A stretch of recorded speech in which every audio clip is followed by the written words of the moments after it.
विद्वान सत्यर्थः शांतो धनवान पुत्रवान शुचिः परिधौ तनुगे दाता जायते गुरुवत्सलः। तो मित्रों, महर्षि पराशर 26वें अध्याय के 25वें श्लोक में कहते हैं, बृहद पराशर होरा शास्त्रम के परिवेश के बारे में नहीं समझ पा रहे हैं तो आप इस पर ध्यान दीजिए। परिवेश का मतलब होता है आसपास का माहौल, ठीक है। तो परिवेश अर्थात अगर आपके चौथे घर को अगर हम देखें तो चौथा घर जो है आपकी कुंडली का जो होता है घर का, यानी कि निवास स्थान का और माता का कारक होता है। 10वां घर प्रतिष्ठा का और पिता का कारक माना जाता है। 11वां घर विवेक, बुद्धि और सामाजिक नेटवर्क के विषय में देखा जाता है। तो अगर इन घरों के आसपास में कोई भी इस तरह का माहौल बन रहा हो, परिवेश बन रहा हो, परिवेश योग जिसे कहते हैं, अगर बन रहा हो कि राहु केतु या शनि अगर हो तो निश्चित रूप से इन फलों के प्रभाव को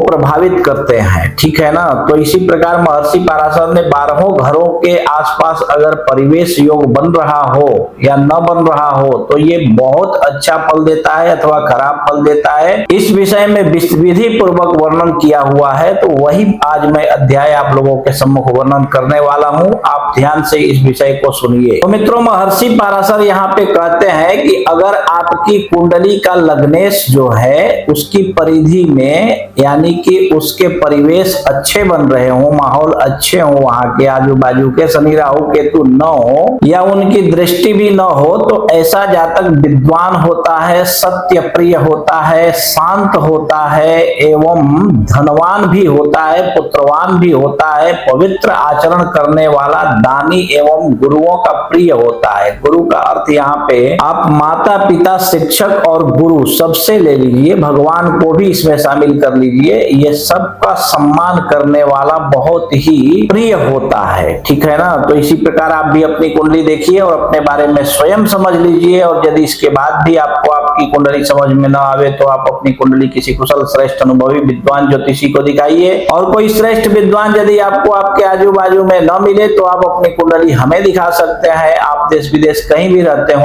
फोन कीजिए, फोन पर ही हम आपकी कुंडली देखकर एक एक बात विस्तार पूर्वक समझाकर बतला देंगे, ठीक है।